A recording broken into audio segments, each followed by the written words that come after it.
Hello दोस्तों, तो आज हम देखने वाले हैं निवल मांग एवं सावधि देयताएं, net demand and time liabilities. Net demand and time liabilities, आइए तो इसको समझते हैं। बैंक का क्या कार्य होता है? दो कार्य होता है। एक क्या काम करता है? जमा स्वीकार करता है। दूसरा क्या कार्य करता है? वो ऋण देता है। दूसरा कार्य क्या करता है? ऋण देता है। और पहला कार्य भाई साहब जमा स्वीकार करता है।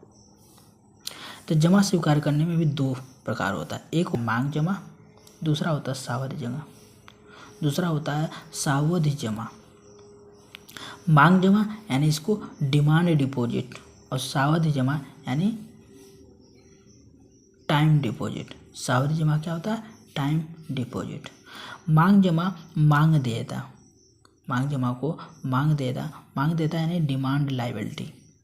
सावधि जमा सावधि देता है यानी क्या हुआ? Time liability. और demand liability plus time liability दोनों को मिला करके इसको हम क्या बोलते हैं? GDTL, कुल मांग एवं सावधि देता है। इसको क्या बोलते हैं? GDTL। और इसमें से जब हम माइनस कर देते हैं किसको?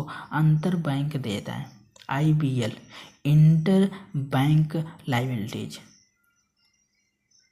इसको जब माइनस कर देते हैं तो हमें प्राप्त होता है निवल मांग एवं सावधि देयताएं। क्या प्राप्त होता है हमें? निवल मांग एवं सावधि देयताएं, NDTL। यानी NDTL अगर हमें प्राप्त करना है तो GDTL, जितना डिमांड डिपॉजिट है और जितना टाइम डिपॉजिट, यानी जितना डिमांड लायबिलिटी है और टाइम लायबिलिटी दोनों को जोड़ करके उसमें से IBL को क्या है? घटा देते हैं। तो हमें क्या प्राप्त होता है? NDTL प्राप्त होता है। आइए तो मान लीजिए एक PNB बैंक है, एक PNB बैंक है, उसमें सेविंग अकाउंट के तहत 50,000, सेविंग अकाउंट के तहत 50,000 किसी ने जमा किया। दूसरे व्यक्ति ने करेंट अकाउंट के तहत 1 लाख जमा किया। दूसरे व्यक्ति ने करेंट अकाउंट के तहत क्या? 1 लाख जमा किया। तीसरे व्यक्ति ने FD 2 लाख का किया। तीसरे व्यक्ति ने क्या किया? FD किया, कितना? 2 लाख का। तो जो सेविंग अकाउंट है इसको क्या? डिमांड लायबिलिटी बोलेंगे। इसको डिमांड लायबिलिटी, डिमांड डिपॉजिट, मांग जमा। करेंट अकाउंट इसको क्या? Demand liability. लेकिन जो FD इसको क्या बोलेंगे? Time liability, time liabilities. Fix deposit इसको क्या बोलते हैं? Time liabilities. अब बैंक भी आपस में क्या लेन देन करते हैं?